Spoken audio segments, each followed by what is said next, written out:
All right. Okay. So, we're going to kind of do things kind of strange today. We're going to take a look at Yochanan, part 17. I know we usually do Hosea on Tuesdays, but seeing that I had Yochanan already finished, and for some reason I worked on Shavuot yesterday, and I finished all the lectures for the Plagues of Egypt seminar last night, which was Saturday. So let's take a look at Yochanan today, and this is an interesting little piece, the feeding of the 5,000. So our last lesson was a review, and that kind of put us in line to consider what we're going to consider today as far as looking at who we look to first. So let's talk to our Elohim, and then we'll take a look at, hopefully you'll find it as interesting as it was when I put it together. So, Father, thank you for this opportunity to look at your word. Thank you for the opportunity that we have to grow. Thank you, Father, that you force us to ask questions of ourselves. Today we ask that you will open our eyes, open our ears, and open our hearts so that we can see, hear, and understand what your word tells us. And we thank you for everything. In the name of Yahushua, amen. All right, so our review in the last lesson served as a reminder of what steps we have to take towards becoming the complete Adam once again. And remember basically 26 points from the last, well, basically all of chapter 5. So this scenario will illustrate for us a wonderful prophecy, but more than this, it's going to illustrate what happens when we cease to depend on our limited insight and seek the instruction and guidance of Yahuwah, our Elohim, by acknowledging that he prevails in our lives and that we're grateful for the ability to depend on his guidance in difficult times and find our rest in him in times of well-being. So we're going to take a look, starting with Yochanan. We're in chapter 6. We'll start at verse 5. We're going to read 5 through 13. How's that? So when Yahushua then lifted up his eyes and saw a great multitude come to him, he said to Philip, "Where shall we buy bread that these may eat?" And this he said to test him, for he himself knew what he would do. Philip answered him, 200 denarii of bread is not sufficient for them, that every one of them may have just a little. One of his Talmudim, Andrew, Shimon Kippa's brother, said to him, "There is a lad here, a young boy, who has 5 barley loaves and 2 small fishes, but what are they amongst so many?" So we have a quandary. We have 5,000 people, we're going to find out, and all they have is a couple of little fishes and some bread. So a good lesson to take away from this right away is that oftentimes throughout our lives we're faced with difficult, if not impossible, situations. Here Philip sees thousands of people and takes Yahushua's comment to mean that he wants them to buy food. So our first reaction to difficulty is found in verse 7, where Philip analyzes the situation from his human point of view. 200 denarii of bread is not sufficient for them, that every one of them might have just a little. So if we think about ourselves, and if we're realistic with ourselves and honest with ourselves, is this not our first reaction when we're faced with something? Is, oh goodness, what am I going to do? There's a, don't ask me to tell you where it's at,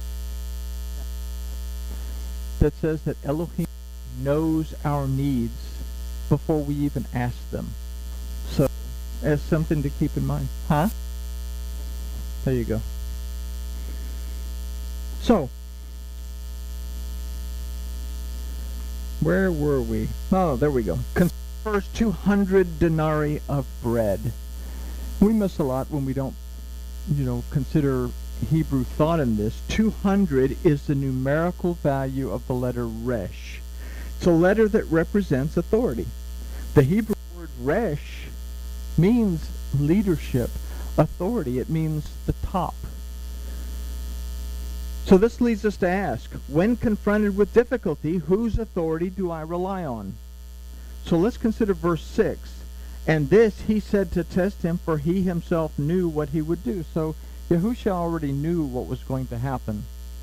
But, hey, this is one of my students. I'm going to mess around with him, and I'm going to say, hey, you get enough money to buy bread for all these folks?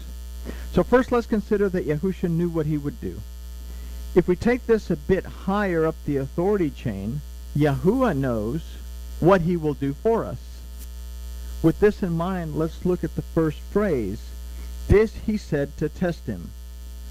So if we consider ourselves to be redeemed and restored beings in a relationship with Yahuwah, our Elohim, whose authority are we relying on when confronted with problems? Yahusha knew what he would do. He would rely on Yahuwah Elohim to deliver the answer to the problem. But our reaction is usually Philip's in saying, I don't have the means to do this. 200 denarii is not sufficient. So whose authority do you depend on? If we take into account the phrase, is not sufficient for them, that every one of them might just take a little, we take into account from this phrase that we limit our ability to overcome obstacles. Say 200 denarii is not sufficient, but we say, I can't do this. I don't have the means to do this. So we immediately, when we're looking at it from our point of view, we limit our ability to be able to do it. Okay? Now, in the process of doing this, we also limit Elohim's ability to do it, because Elohim will not overstep our free choice. Okay? So, why do we look first at our own authority and then doubt our ability to make a dent in our situation? Yahuwah knows what to do. We don't consider this when the adrenaline is pumping. We simply don't believe that Yahuwah Elohim exists. And let's consider that concept for just a second. I'm hit with a problem. I'm hit with a situation, crisis, so much.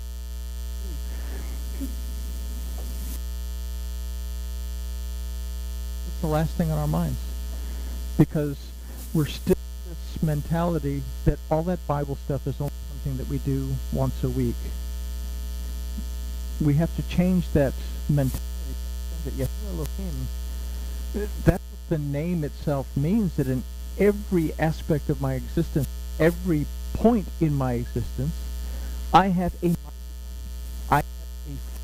that can it changes. I have a Redeemer and a Deliverer that can show me what I need to do. And that little idea pops into your head that's a million miles away from what you would have thought about doing, and you say, wow, that just might work. So we don't consider it. We don't believe that Yahuwah Elohim exists. When we limit our belief, we limit our result. Yahusha said to the blind man, let it be done for you according to your belief. So we consider verses 8 and 9 in the same way. I have what it takes, but it isn't going to work. So what do these verses say? We have some bread, we have some fish, but it's not enough. I have the means, but what I have is not good enough, because I'm looking at what I can do, my point of view of the situation, because I've forgotten that Yahuwah Elohim is always present. So our own authority tells us that we can't do it, even when we have the means in our own hands. We limit Elohim by limiting our belief to our own authority. Matthew 9:28 says, according to your belief, be it done to you. And Yahushua said, make the men sit down. Now there was much grass in that place, so the men sat down in a number about 5,000. So the word for sit is yashab, that more specifically means to dwell or to abide. And if we consider the word ish, that means man, to represent our worship, then we have to ask, where does my worship abide? And we can take worship as a concept. You know, what do we think about when we worship? Oh, well, we study and, you know, do the whole praise and worship thing. But worship, we can also call that communication. Where's my communication with Elohim? Where's the level of that communication? So, where is my communication abide? Is it abiding in my ability or in Yahuwah, who is Elohim? So let's consider 5,000 as the numerical value of He for the 5 that represents to behold or to pay attention. Again, the first time that we see He as the root of a word in the Torah is in the word Hene. That means behold, pay attention. Hey, over here. This letter also represents the spirit of Yahuwah Elohim to bring forth manifestation. We see that in Bach Baram in Bereshis 2:4, when the earth and the heavens were created. The only time that we see the earth being created before the heavens. Every other time, it's always going to be heaven and earth. Even in what we call the Lord's Prayer, King Jimmy got it backwards. It's supposed to be, let it be done as it is in heaven, so let it be done on earth. Heaven will always come before earth throughout the Torah. But in this one case, when he made the atom, earth came first and then the heaven. Now 1,000 is a numerical value of the Aleph. Now remember, Aleph can be 1 or Aluf can be 1,000. The letter represents Yahuwah Elohim. So what do we see in 5,000? We're faced with an issue. 5,000 is literally, 5,000 is literally telling us, behold, pay attention, be aware of Yahuwah Elohim. Then the grass. So why does this verse mention grass other than to set up a visual storyline? So for that, let's consider Psalm, the 23rd Psalm. It says, Yahuwah is my shepherd, I shall not want, I won't have any lack. He makes me to lie down in green pastures, grass. He leads me beside the still waters. He restores my soul. He leads me in the paths of righteousness for his name's sake. Yahusha. Yes, though I walk through the valley of the shadow of death, I will fear no evil, for you are with me. Your rod and your staff, there's the lamed, there's instruction and guidance, they comfort me. You prepare a table before me in the presence of my enemies, my problems. You anoint my head with oil, Mashiach. Yahuwah surrounds me, dwells within me. I can do all things through Mashiach that gives me strength. And my cup runs over. So naturally, I have the blessing from being in communication with my Elohim. Surely, goodness and mercy shall follow me all the days of my life, and I will dwell, there's Yashab, in the house of Yahuwah forever. So up to this verse, we've considered a lack of belief and the limits that it imposes, not only on ourselves, but our lack of belief also imposes limits on Yahuwah Elohim. Again, he will not violate our free will to not believe. It's our choice to not believe. It's our choice to freak out, wig out, and stress out, and figure out what I can do. I can do all things through me who strengthens me, right? All right. So verse 10 becomes an illustration of what it is to abide in Yahuwah Elohim in our worship, which we can consider another word for, again, communication. When we communicate with Yahuwah, our Elohim, and find our rest in him, the following verses become the result.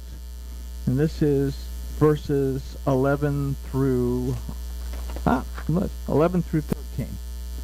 It says, and Yahusha took the loaves, and when he had given thanks, he distributed to the Talmudim, and the Talmudim to them that had sat down, and likewise of the fishes as much as they would. When they were filled, he said to his Talmudim, gather up the fragments that remain, so that nothing is lost. Very important thing. Gather up the fragments that remain, so that nothing is lost. Therefore they gathered them together, and they filled 12 baskets with the fragments of the 5 barley loaves, which remained over and above unto them that had eaten. So, let's consider the prophetic side of this scenario. And then we're going to consider how it relates to us on a personal level. Verse 9 says, here is a lad who has 5 barley loaves and 2 small fishes. There are 5 books in the Torah. The instruction of Yahuwah Elohim. 2 is also the numerical value of Beit, that means house.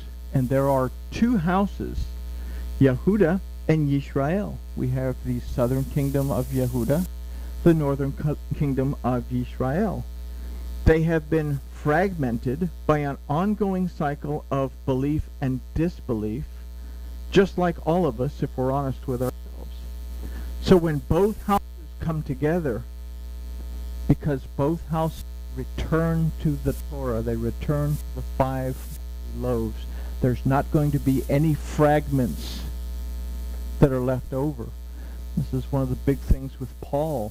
He was reaching out to the northern kingdom amongst the Gentiles. He's reaching out to the fragments to gather them together. So what happens?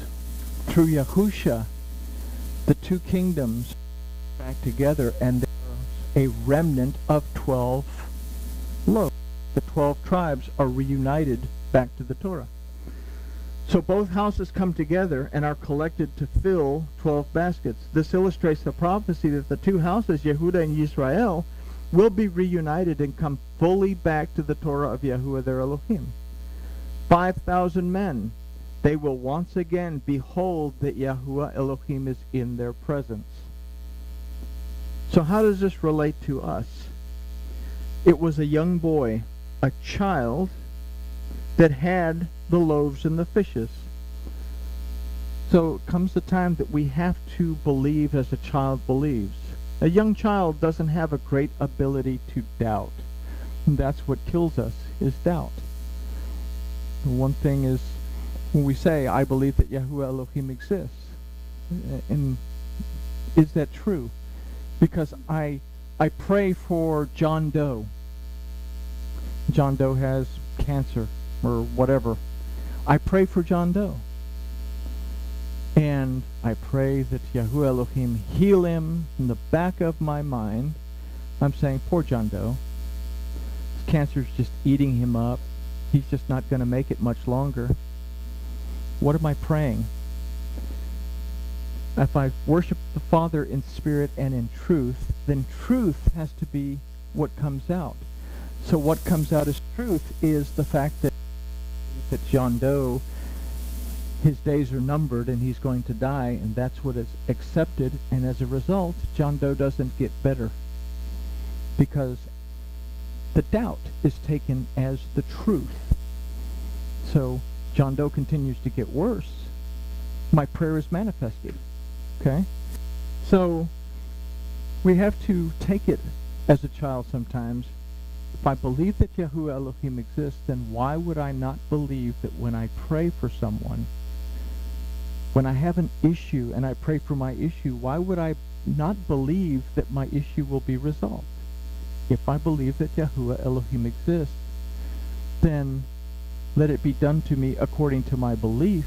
Then I have to pray and believe that my Elohim will make a manifestation of what I need.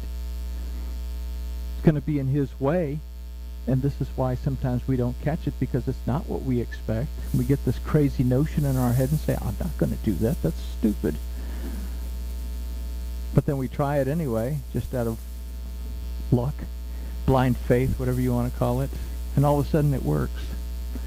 So we must be willing to eat from the bread of the Torah and find our life, our soul, the fish, in our ability to praise, communicate, and be grateful to Yahuwah, our Elohim. And then be willing to stop struggling against our Elohim and acknowledge that Yahuwah Elohim is greater than we are. In doing this, we are gathered back to him. We return to the house of our Father, just as Yisrael is represented by the prodigal son. So are we when we realize that we've been squandering our inheritance on our self-aggrandizement. I was surprised I could spell that right. Making ourselves Elohim. So the 12th letter of the alphabet, baskets, is the Lamed. It means instruction and guidance. We must gather ourselves to Yahuwah Elohim, be willing to dwell in his household, and allow ourselves to be led by his Spirit. If we do, then there's no difficulty that we cannot overcome. So we end with the question, whose authority are you depending on? And with that, we can fall backwards over the stand. Yes. Good, that was caught. And say grooviness.